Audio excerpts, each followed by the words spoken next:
السلام علیکم ورحمۃ اللہ وبرکاتہ۔ دل کے پھپھولے جل اٹھے سینے کے داغ سے، اس گھر کو آگ لگ گئی گھر کے چراغ سے، اپنے ہی گراتے ہیں نشے من پہ بجلیاں۔ برادران اسلام، ایک بہت ضروری اور اہم پیغام مسلمانان عالم کے نام تمام میرے ایمان والے سنی بھائیوں سے گزارش ہے کہ آپ حضرات اسے خود بھی سنیں اور اپنے دوست اور احباب میں آگے بھی شیئر کریں۔ ابھی چند دنوں سے ایک معاملہ جو مفتی عمران مراد آبادی صاحب اور ایک نام نہاد نعت خواں گویہ زین العابدین کانپوری، ان دونوں لوگوں کے درمیان جو معاملہ ہوا اسٹیج پر، آپ حضرات بھی اس معاملے سے باخبر ہوں گے، واقف ہوں گے کہ آج کل اکثر و بیشتر جو نعت پڑھنے والے ہیں یہ ایک دم نرے جاہل، بے علم، ان پڑھ اور گنوار ہیں۔ انہیں کچھ علم نہیں، کچھ جانتے نہیں ہیں، بس ان کو جو کلام ان کے طرز پر، دھن پر انہیں اچھا لگا وہ پڑھنا شروع کر دیتے ہیں، نہ انہیں اس کلام اور نعت کے بارے میں پتہ ہوتا ہے کہ یہ جو میں نعت پڑھ رہا ہوں یہ صحیح ہے یا غلط ہے۔ ان لوگوں کو اس بات کا بھی علم نہیں ہوتا، لیکن چونکہ عوام ایسے ہی سننا پسند کرتی ہے اور یہ لوگ بھی اسی کو سنانا چاہتے ہیں۔ میرے دوستوں، عزیز ساتھیوں، مسلمان بھائیوں، جو نعت پڑھنے والے نعت خواں یا تقریر کرنے والے مقرر یا اسٹیجوں پر نظامت کرنے والے الاؤنسر، یہ جتنے بھی پیسہ لے کر اور طے کر کے جاتے ہیں،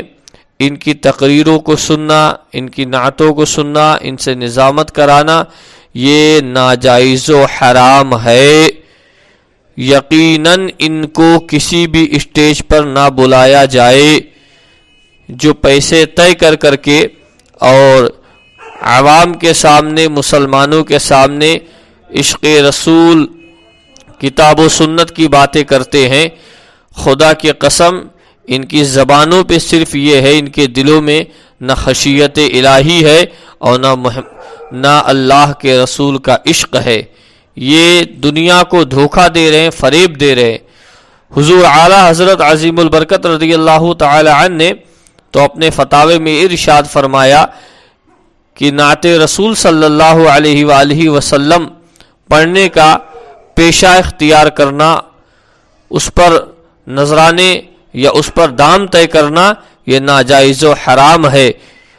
حضور کی بارگاہ میں نعت کہنا، تو نعت تو وہ کہتے ہیں جو عشق رسول میں ڈوب جاتے ہیں اور پھر ان کے دل کی جو صدا ہوتی ہے اسے نعت کہتے ہیں۔ ہم اور آپ جانتے ہیں کہ اسی لیے ہم حضور اعلیٰ حضرت کو دل و جان سے مانتے ہیں، کیونکہ انہوں نے بارگاہ رسالت مآب میں اور حضور کے عشق میں ڈوب کر جو کچھ کہا، پھر یا تو وہ قرآن کا ترجمہ ہوا یا اس کلام نے حدیث کے ترجمانی کی۔ اور آپ کے سامنے اس دور میں بھی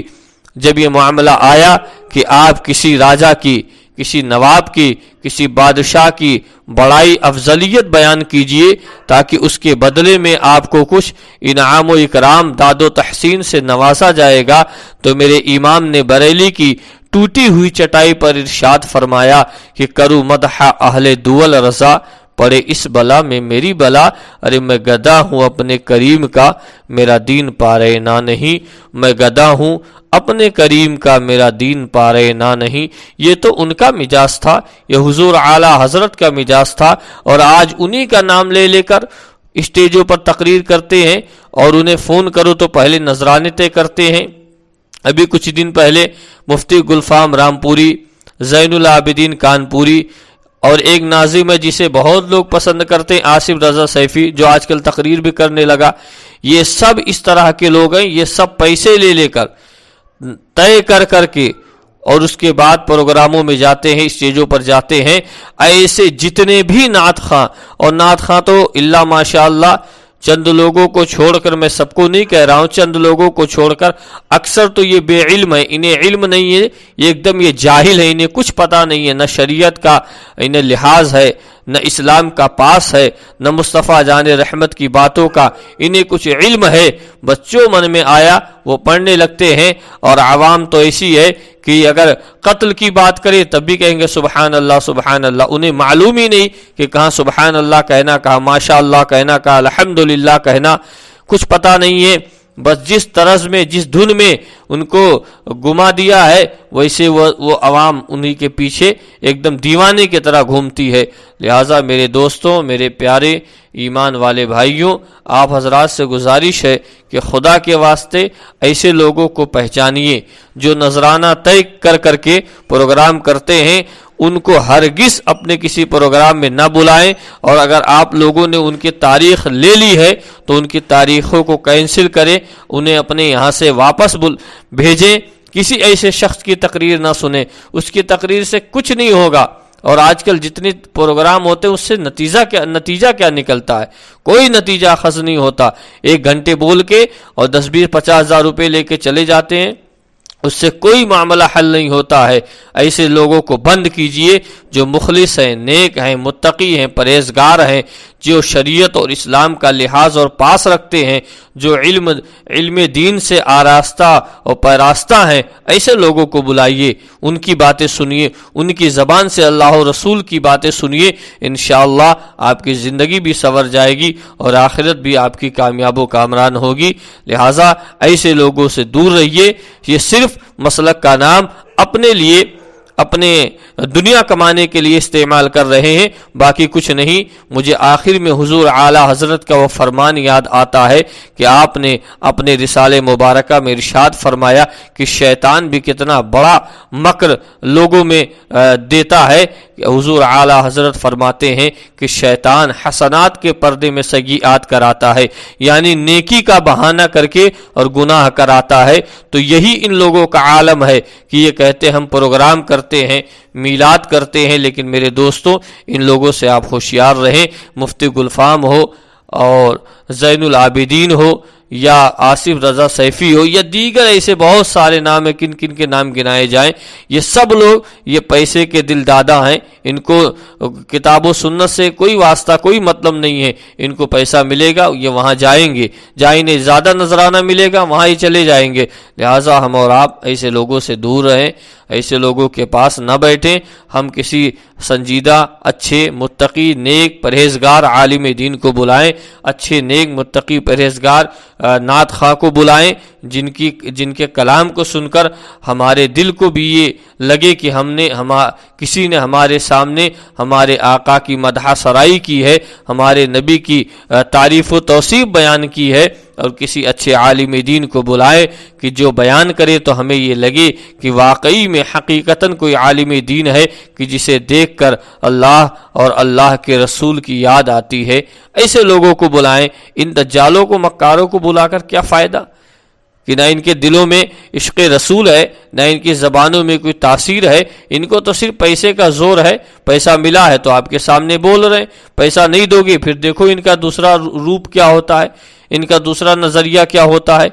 اگر کم دے دو، جو انہوں نے طے کیا اس سے کم دے دو، پھر دیکھو یہ کیسے کمیٹی والوں پر اور جو جلسہ کراتے بیچارے ان پہ کیسے بکھر جاتے ہیں۔ پھر دیکھنا ان کا دوسرا نظریہ کہ کس رنگ اور روپ میں آپ کو نظر آتے ہیں۔ لہٰذا ایسے لوگوں کو ہرگز نہ بلائیں۔ ہاں یہ ضرور ہے کہ زیادہ سفر آنے جانے کا جو کرایہ ہے وہ بالکل مانگ سکتے ہیں، یہ اس کا حق ہے، اور یہ بالکل شریعت اور اسلام میں جائز ہے کہ آپ اگر کہیں جائیں تو آپ کرایہ زیادہ سفر، زیادہ راہ آپ لے سکتے ہیں، اس کو شریعت اور اسلام نے جائز کہا ہے۔ لیکن نذرانہ جو خوشی سے ہو، انسان بے شک اگر کسی مہمان کو بلائے گا تو اس کا یقیناً اچھے سے اچھا خیال رکھنے کی کوشش کرے گا، مگر یہ کیا کہ ہمیں 50,000 چاہیے، ہمیں 40,000 چاہیے، ہمیں 1,00,000 چاہیے، ہمیں 80,000 چاہیے، یہ تو دام طے کرنا۔ اللہ رحم فرمائے ہم مسلمانوں پر، سنیوں پر۔ اللہ تعالی ہم تمام لوگوں کو مولا شریعت اور اسلام کا لحاظ و پاس رکھنے کی مولا توفیق عطا فرمائے، ہمیں ایمان پر زندہ رکھے اور مولا ایمان پر ہم سبھی کا خاتمہ فرمائے۔ السلام علیکم ورحمۃ اللہ وبرکاتہ۔